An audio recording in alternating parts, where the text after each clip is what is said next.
السلام عليكم ورحمة الله وبركاته. ازيكم حبايبي؟ عاملين ايه؟ اخباركم ايه؟ يا رب تكونوا بخير. كل سنة وانتم طيبين بمناسبة عيد الفطر المبارك. بس حبايبي النهارده هنعمل رز معمر. انا حطيت ملح وزبدة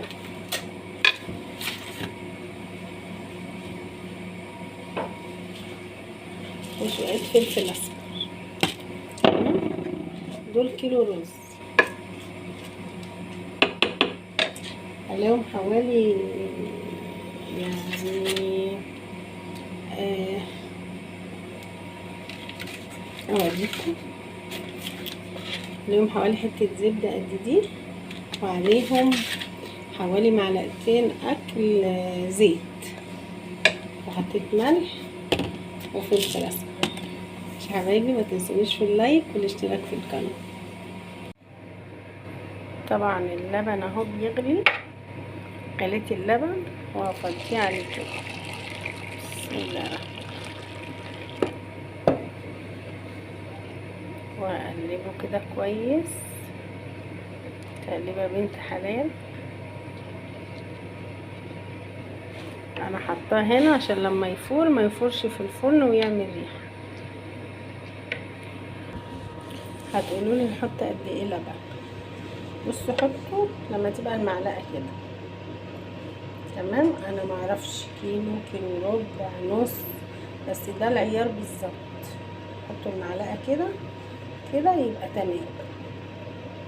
تمام،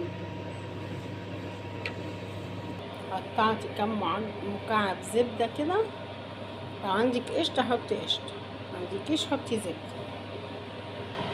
لازم تولعي الشوايه الاول، متولعيش الفرن الاول، الشوايه الاول. وهوريكم هيبقى شكله ايه لما اطفي الشوايه واولع الفرن. يعني انا كده مولعه الشوايه مش مولعه الفرن.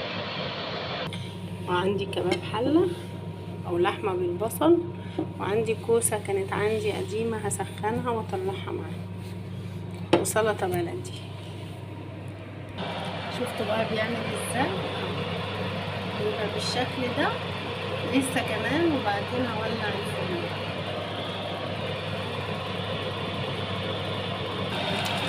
كده انا هطفي الشوايه اهو واولع الفرن. بصوا لما بقى كده ولعت الفرن. الشوايه الاول عشان تديني اللون ده اللي انا عايزاه. ماشي حبايبي، بصوا الحلاوه، بصوا الجمال والطعامه والشطاره.